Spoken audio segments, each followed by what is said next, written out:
Hello everyone, it's Angie here at Beads and Plenty More. Today I thought I'd show you how to do this earring. And it's got chain links and these are tourmaline beads hanging down. But it's got multiple pieces of chain just to give it more movement in the earring itself. So I'm working with a fine link chain. This one happens to be a stainless steel one, but it doesn't necessarily need to be for an earring. Stainless steel generally gets used more for necklaces and bracelets, just because it's a little more durable, but earrings don't get tugged a whole lot, and you don't have to worry as much about that. So when you're cutting multiple links, one way that I have to cut links is to thread your tail end onto a pin, and you can line it up to what you've cut before and come in and just cut the next one. That's one way to do a bunch all at once and not have to worry about getting them all even. But my outside here, so this outside right down the side here, is 16 links long. So the first one you might have to count. The next one you don't necessarily have to count, you just have to line it up. Now the inside ones are 11 links. So those are the ones that are on this inside one here. And then I've got some 5 link ones down here. There's 5 of those, 5 link long. And then I've got my beads, which we'll talk about in a minute. But I've got a 4mm jump ring here, and we're just going to assemble the top part of the earring first. So I just open that up, and if I hold it with the pliers, I can slip everything onto it. So I'm starting with my outside, one of my inside ones,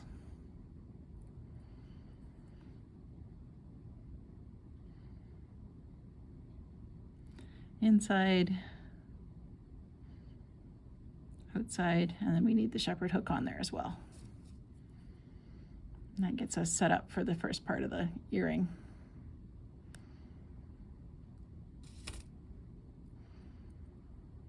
All right, so I hope I did that right. Looks like it. They're just sitting a little cross-eyed. All right, so now I just need a piece of 26 gauge wire for the next part. So we'll just cut a small piece of wire. Now I'm using 26 gauge because the beads have such fine holes. You don't necessarily need a wire as fine as this if you have beads that have slightly larger holes. So I'm just going to turn a loop on the one side. And if we hook that into one side of the middle ones here,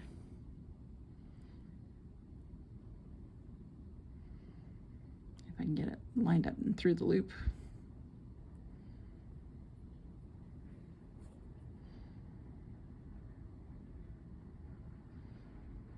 I just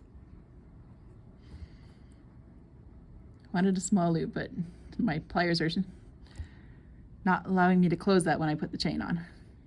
All right, so now we need to add 5 beads on. So I can take them right off the string here, and if I keep them lined up, I should be able to just thread the wire through them. As I said, these guys have really small holes.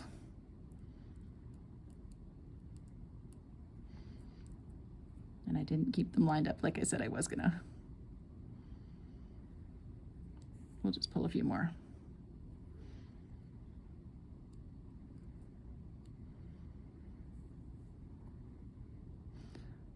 I like the randomness of the tourmaline beads, so I'm not really lining my colors up per se.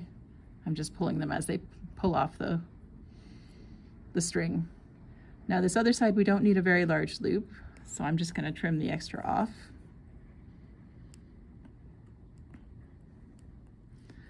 I'm leaving myself with maybe 1/2 centimeter. Trying not to let those beads slip off while I'm working here. So we're just going to turn a loop with the round nose pliers again. And I need to catch the other middle one. So there's the middle one.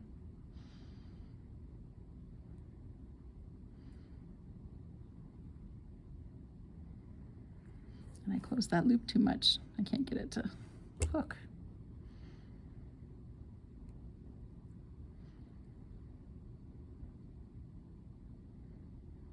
All right, got it hooked. We'll get it closed.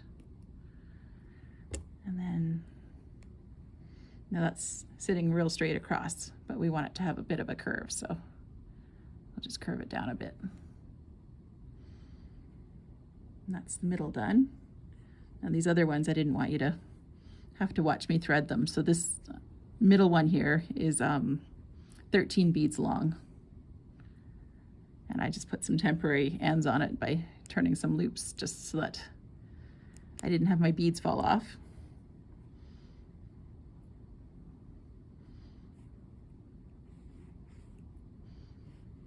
Then we're going to create a loop. And this time it needs to go to the outside one.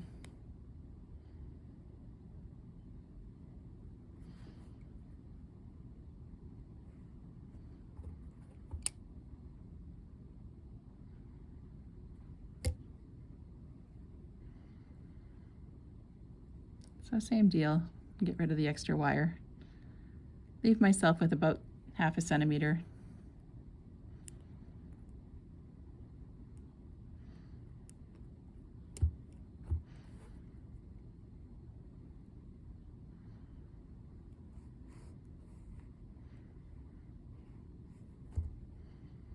And I'm just going to find that other outside one, which is here somewhere. There we go.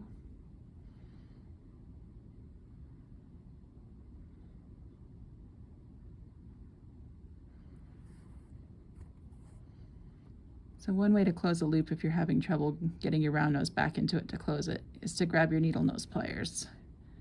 Because every time you grab with the round nose, you run the risk of putting a mark on the wire.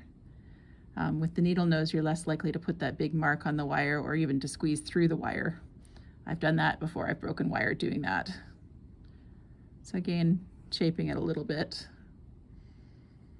Maybe a little too much, but it's there. And this last one, we're just gonna hook into the loops that are already there. So what I mean by that is I'm gonna hook into the loops of the middle one.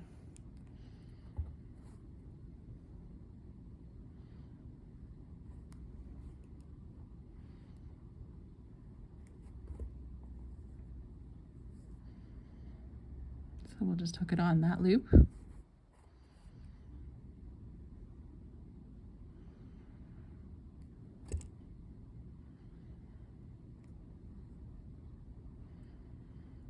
And on the other side, I might have to set this down so I can see where I'm going here.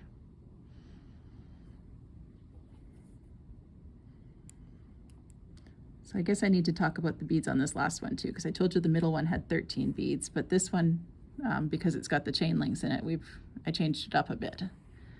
So there's 4 beads at the end, and then it goes to chain link, and then 2 beads in between each one. I'll set this down and you can maybe get a closer look here. So there's 5 pieces of chain. There's 2 beads in between each one, and then 4 on the other end.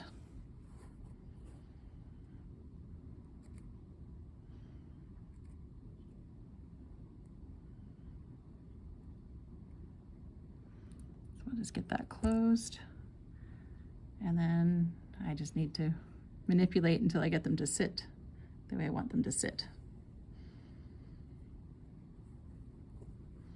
And that just is about shaping the wire a little bit. That's hanging better now. So there you go. Hope you enjoyed that. Have a good day.